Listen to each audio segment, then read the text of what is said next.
Ladies and gentlemen, week 8 is upon us. There's no crying in fantasy. We are back. I got my co-host, my temporary co-host, Mr. P. Mitty. Phil, what's going on? He is in place for our injured counterpart, Bud Mitty. So, Phil, what's going on? How did your week look last week?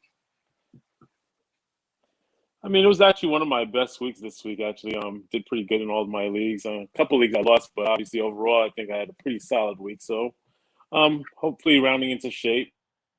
I think I went 5-2 this week in my league. So, hopefully, we'll continue to move forward from here. So, okay, looking forward to some success. Yeah, I had some. How about you? I had some success this week. I think I went 5-3. I was able to pick up a couple guys before the injuries happened. So we had the Miles Sanders injury that happened this week. And then, the Malcolm Brown injury in Miami that led Myles Gaskin to take over that backfield. And our guy that we called last week, Salvin Ahmed, and shout out to you. Yeah. Shout out to you with the pick that you made with Russell Gage last week. That one paid off. So yeah, we had a couple. Unfortunately, I didn't use my own advice. I said, unfortunately, I didn't use my own advice. I picked up Gage and then I dropped him. Yeah, that happens. But it was really a calm week as far as injuries, other than Miles Sanders and the Malcolm Brown injury. I think we escaped a lot of injuries last week. So we'll see what this week holds. We got a lot of guys coming back from IR this week. So look out for that.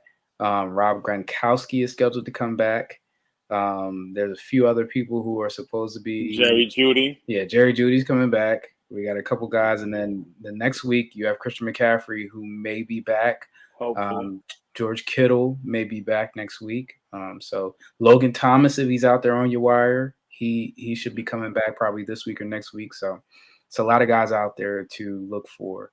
So let's get into the Thursday game, and we got some news about the Thursday game. You got Devontae Adams, who is on the COVID list.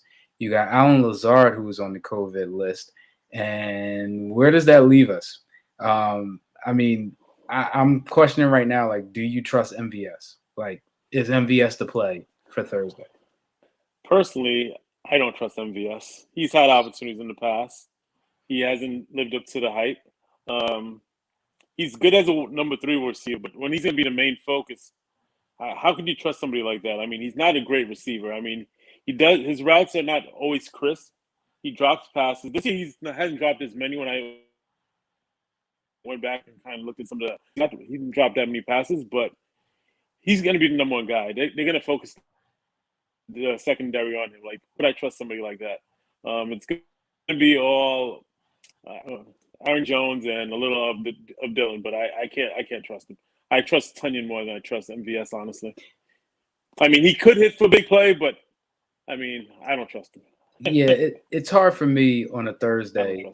I'm trying to figure out if I trust MVS or not. I have him in a couple of leagues that I picked him up, and it's leagues where I have like injuries, where I'm just out. I'm down to my last, and I'm like, if he's going to be the wide receiver 1 for the Packers, he's got Aaron Rodgers as his quarterback.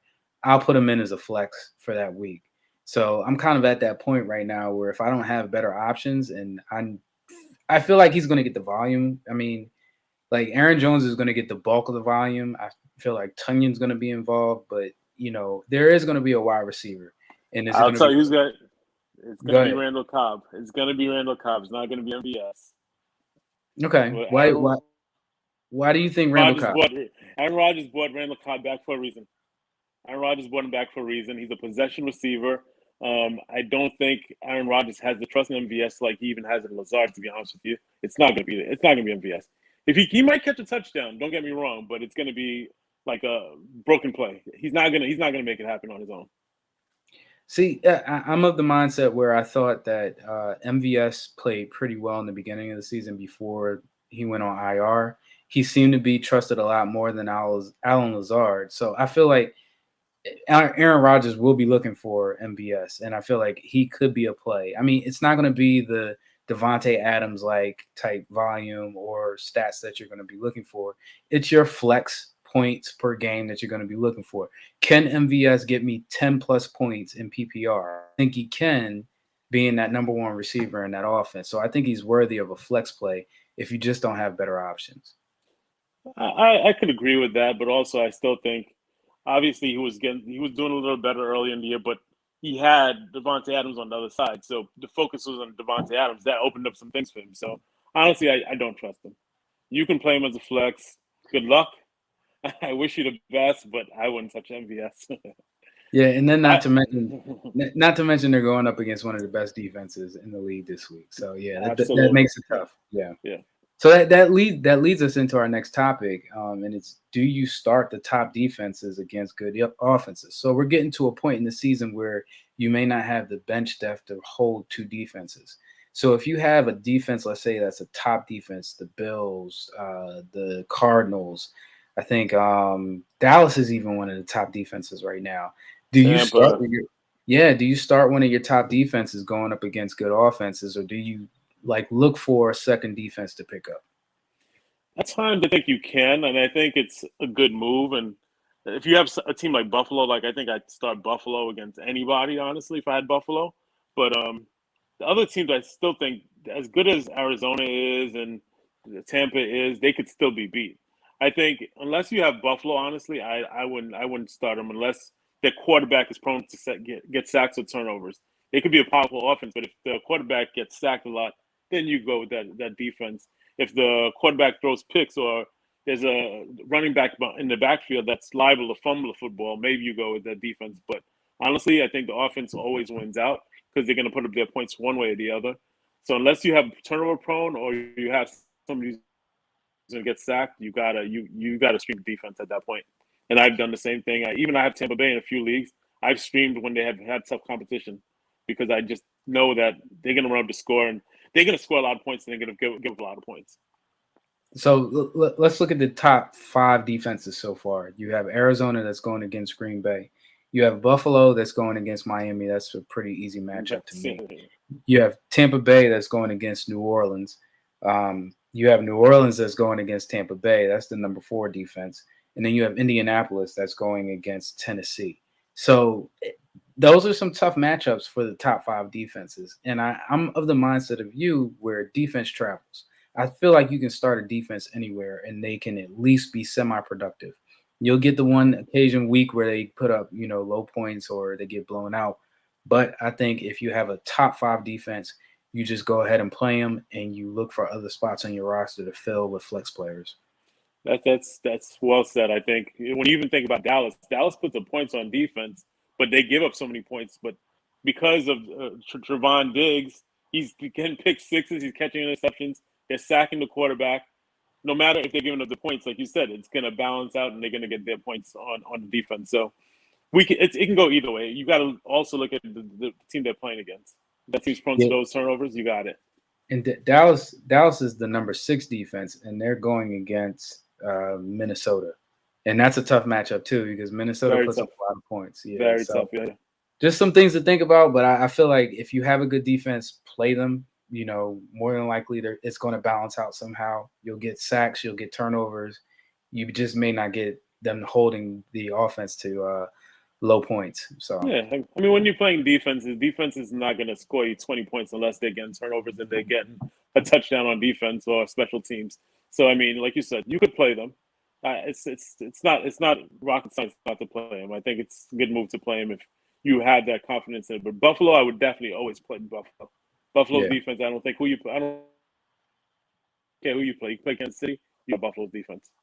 Yeah, Arizona for me this year too. I would play Arizona against anybody right now. That's just how good that they're playing. Absolutely. And then if you have one of the lower defenses, I think you just look for other defenses that you can stream week to week, and play the matchup. Where it's okay if you drop them. It's not going to be the end of your season if you drop that defense. So just something to think about as we go forward with bye weeks and move through the rest of the season. So let's get into our next topic. It's something that we did talk about in this injuries, and one of the biggest injuries of the weekend was the Miles Sanders injury to his ankle. We don't know how severe it is. They said it's going to be week to week, but you have a pretty good backup that is going to move into the starting role. And this is somebody that we predicted as Yeah, well we earlier in the spoke about season. him. Yep. Kenneth Gainwell. Kenneth Gainwell moves into that starting role. I don't know if he's going to be the passing down back and Boston Scott is going to take over, or if it's going to be all Kenneth Gainwell. I personally think that you can start both of these running backs this week. It's a matchup that running backs dream of against Detroit. I think they're going to be running all over Detroit. I think this is the week that Philly actually uses their ground game. So I think Kenneth Gainwell and Boston Scott are both in for big productive days against Detroit. What's your thoughts, Phil? I agree with you to an extent, but I also feel like what makes you think they're going to run the football because they haven't done it all year. I think if they do, they're going to be very successful. I really believe that because they have the matchup. They have the matchup to do it. And Gainwell is going to catch those screen passes. He's going to run the football in between the tackles. Boston Scott's going to do the same. Hopefully, they don't throw in Jordan Howard in there because that's going to be a disaster. And then just start throwing the football again because and Howard's not worth anything. But if those two are running the football, I could see some good things. And I hope the coach listens to what you have to say. They run that football against Detroit. They're gonna have some success. And Philly's not out of it, so they should be running the football and trying to win some games. And Jalen Hurts, I mean, that would help him to be a quarterback if they ran the ball a little more because he's a running threat. Yeah, so they haven't used three backs lately. Boston Scott was on the sidelines. He barely ever got in the game. So I don't think you're going to see Jordan Howard being used. I think it's going to be Boston Scott and Kenneth Gainwell. I think Kenneth Gainwell is going to be more used as a receiver. I think he is going to get a few touches in between the tackles. I think Boston Scott is going to be your primary between the tackle running back that they're going to use. So that's why I think they're both going to be productive. I think they can both put up double-digit fantasy points in this one matchup alone.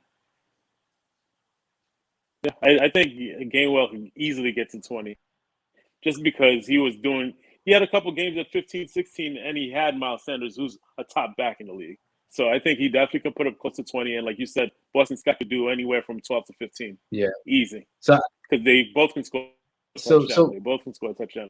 What we're saying is, if you're listening, if Boston Scott is out there in your wire and you need a desperation running back or flex play, go pick up Boston Scott because this matchup is ideal for anybody who is looking for a flex-worthy play, and there's nobody out there. Boston Scott is out there, I'm sure, because I picked him up in a couple of deep 14-team leagues just in case I need to throw somebody in. So anything else on that topic, Phil? Absolutely. No, I agree with that. I mean, as long as Philly goes to that game script of run the football, it's going to be a good day for them. It's going to be a good day. Yeah. And there's no reason why. Unless the coach is out of his mind, he should know that this is a game for him to run the football. Yeah. So let's go to two other unlikely flex plays that we didn't think we would be talking about in the beginning of the season, and that's Jamal Agnew and Osborne for the Vikings. These are like wide receiver threes for each team, but they've been steadily productive over the last few weeks. I mean, Osborne's been productive basically the whole season except for a couple of weeks. Agnew has come on after the DJ Shark injury, and they move Chenault out wide. Agnew becomes that inside wide receiver, which is like the safety valve for Trevor Lawrence when he needs somebody to throw to. And Osborne is the beneficiary of either Justin Jefferson or Adam Thielen getting star coverage. And they play Dallas this week. They're going up against Trayvon Diggs. Somebody is getting the shadow, and I think it's going to be Justin Jefferson. Absolutely. That's going to open up a lot of targets for Osborne to be able to get in the mix. Are these guys flex-worthy plays for you? Absolutely. Both of them are flex-worthy to me, but I think if I was going to choose one, honestly, I would choose Agnew just because I think Trevor Lawrence needs that safety valve, and I think that's going to be his safety valve going forward. I think Marvin Jones is good, but Marvin Jones plays outside more often than not. And when you're a rookie quarterback, you want that safety valve that you know when the pressure's coming, you can just dunk it off. So I think it's going to be Agnew, the better play. But I think, like you said, Osborne is great. But the thing is, there's so many mouths in Minnesota to feed. You got to feed Justin Jefferson. As much as we have Diggs on him, he's still going to get his targets. Adam Thielen's going to get the red zone targets. You have Madison, and you also have Cook that's catching against targets. So the targets is going to be, I mean, although Osborne, if you look back, he has 6 or 7 targets almost every game also. So I think it's definitely both of them are flex-worthy plays. But if I was one, I would definitely choose Agnew just because he's a safety valve and not as many mouths to feed over in Jackson. And a rookie quarterback needs that safety valve. So just in What's case, your thoughts on that? Yeah, just in case anybody does not know who we're talking about, Jamal Agnew is with the Jacksonville Jaguars. His last 2 games after DJ Shark got injured, he's put up 13 PPR points. He's put up 14.35 PPR points before the bye. And each game he has had 7 or more targets. I think this guy is definitely flex worthy. I think for this week, though, I'm going with Osborne. Just because I know Kirk Cousins likes to shy away from the shadow. Kirk Cousins is not necessarily a gambler when it comes to throwing the football.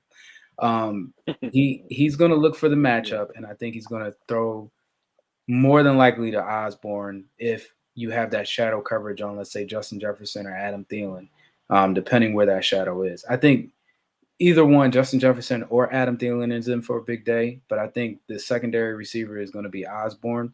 Of course, you're going to see Dalvin Cook being thrown in, and Dalvin Cook's going to have a big day. But if I'm looking for a flex play this week, I'm going with Osborne over Agnew. But I like Agnew as well, and I think Agnew is going to be the beneficiary of being the safety valve for Trevor Lawrence. And just in case you're wondering, the Jacksonville Jaguars play Seattle this week, and that's one of the easiest defenses to score on. So. My only concern is that Jacksonville actually gets up in this game, and that they really run the ball down their throats with James Robinson, and that could cause problems.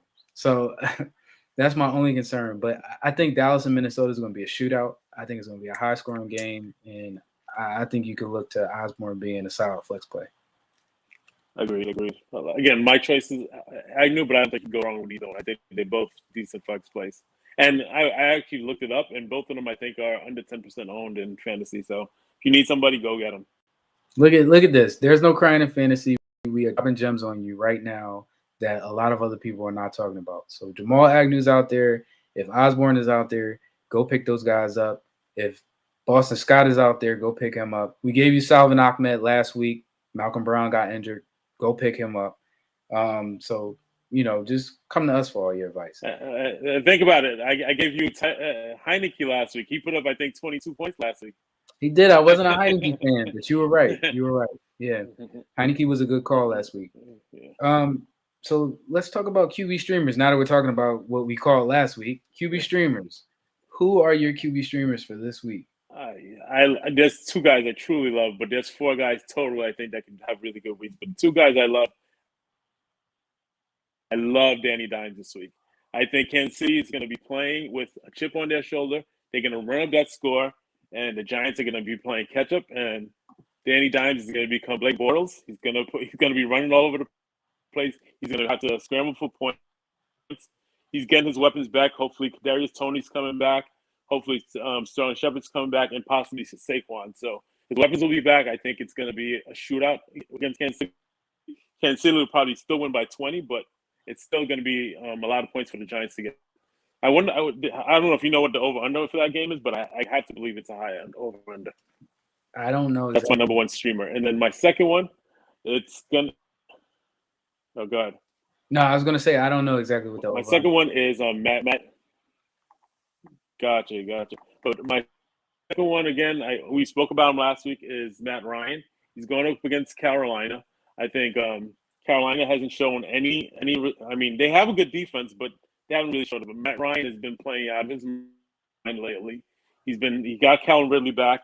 He got Russell Gage. He has Kyle Pitts, who's been amazing the last few weeks. He's really shown why he was the first tight end drafted. I think what was he drafted? 5th or 6th in the draft. So that offense is on the rise. I think Matt Ryan's going to have a huge week. What do you think? You trust Matt Ryan against Carolina? And Cordero Patterson. Don't forget about him. I trust Matt Ryan against Carolina. He's been proving it. and those weapons that he has been showing up. It's not a bad call. My play, and we just spoke about him, was Trevor Lawrence. I think Trevor Lawrence is in for a big day. He's going against Seattle, which is one of the worst defenses in the league right now. I don't know what's going on with Seattle, but they traded for Jamal Adams. They felt like they made the splash on defense. They still got Bobby Wagner there, but it just has not clicked with that defense, and they can't stop anybody. We saw what Alvin Kamara did to them, on the ground and in the air. I just think it's a big day for all Jacksonville receivers and running backs. I think they're going to have a big day. My second one is, believe it or not, Carson Wentz. I hate to call this, but I think Carson Wentz is in for a big day against Tennessee. We saw what he did to San Francisco last week in the rain. I think he's going to have a big day against Tennessee, and it's going to be a game where they're going to need him and his weapons to score in order to keep up with that Tennessee offense.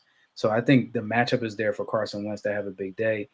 Michael Pittman is coming into his own, it seems like, and it seems like he's becoming Carson Wentz, safety valve, a little bit more trustworthy than he was in the beginning of the season.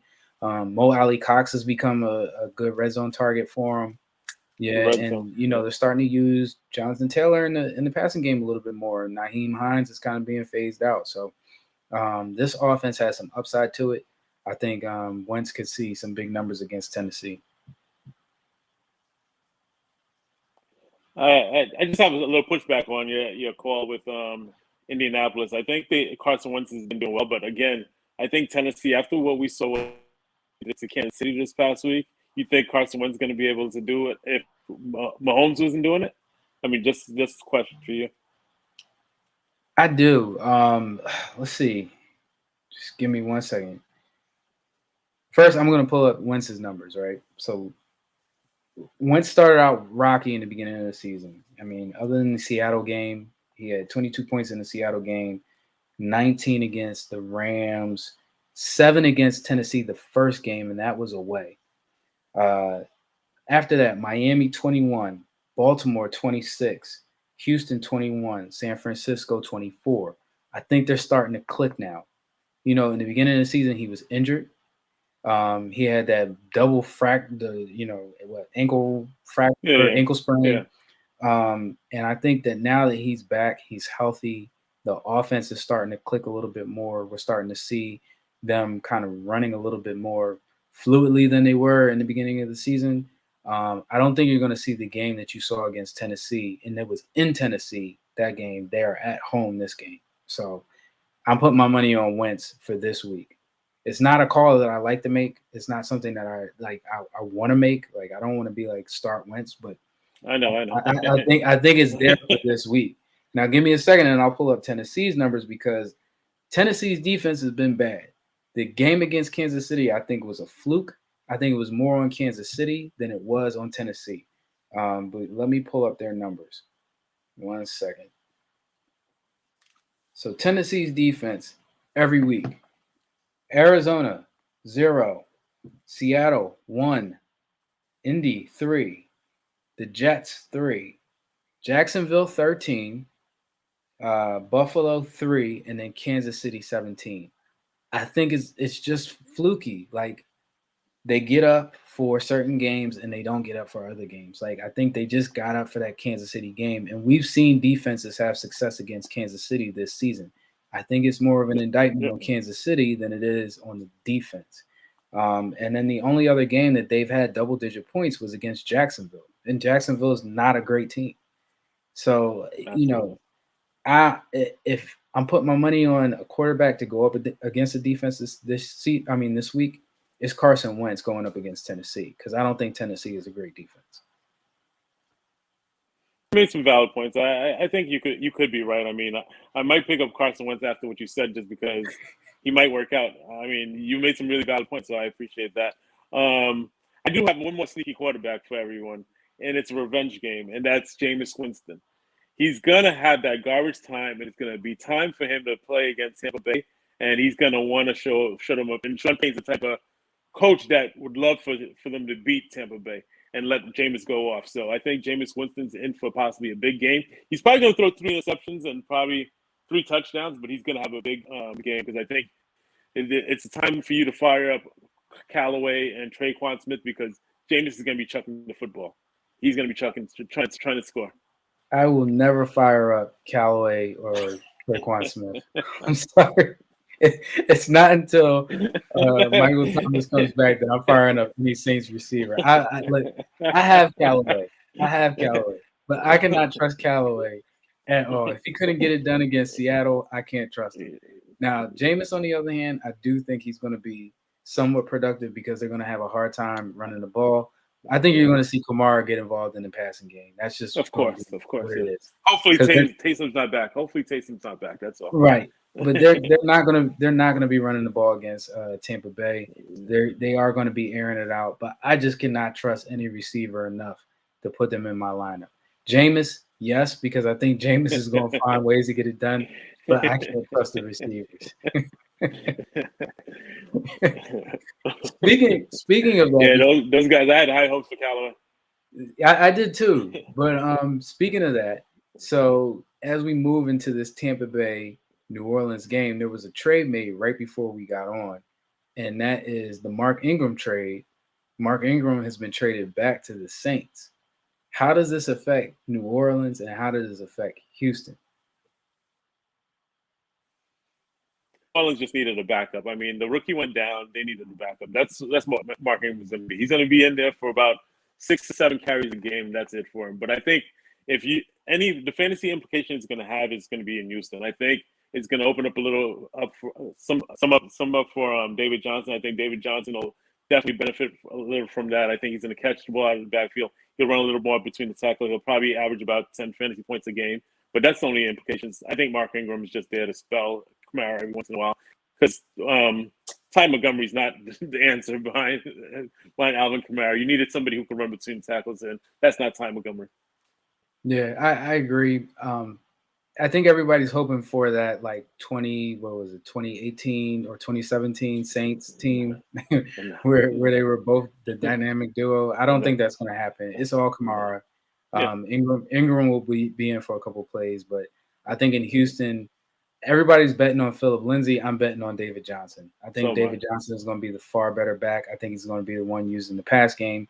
Phillip Lindsay will be your between the tackles carrier, but they can't get anything done on the ground. So David Johnson is the one you want to bet on. Absolutely. So, absolutely. Yep. So big news that just dropped. So you have it here. Go pick up David Johnson if you have it. If he's out there, I think he's going to be productive. But that does it for us. Anything else from you, Phil? No, I think we're passing by Mageddon, or that's what everybody was calling it on Twitter and everything. So I think it's a good week this week because the only teams on the bye is the Vegas Raiders, I believe, and Baltimore, correct? So I think it should be a good week, and people should have full squads going unless you have Lamar Jackson or Hollywood Brown or Derek Carr or one of those Raiders and receivers. You should be in a good. We spoke about a couple guys you could throw in there that's not highly owned in fantasy league. So if you need those flyers, you need those flex plays, just go in there and get them. I mean, I think we gave him some solid plays. I'm sure next week we'll be saying we gave some good advice. I hope so. I hope people are listening and they go pick up the players that we dropped this week. So I appreciate it, Phil, and we'll talk next week. Hopefully we can get Bud back on the show soon. Get well, Bud. Might be a couple weeks out, but appreciate you filling in, and we'll talk in week 9. Absolutely. All right. Thanks a lot. Thanks, man. Have a good one. You too. Good luck this week. Yeah, good luck to you too.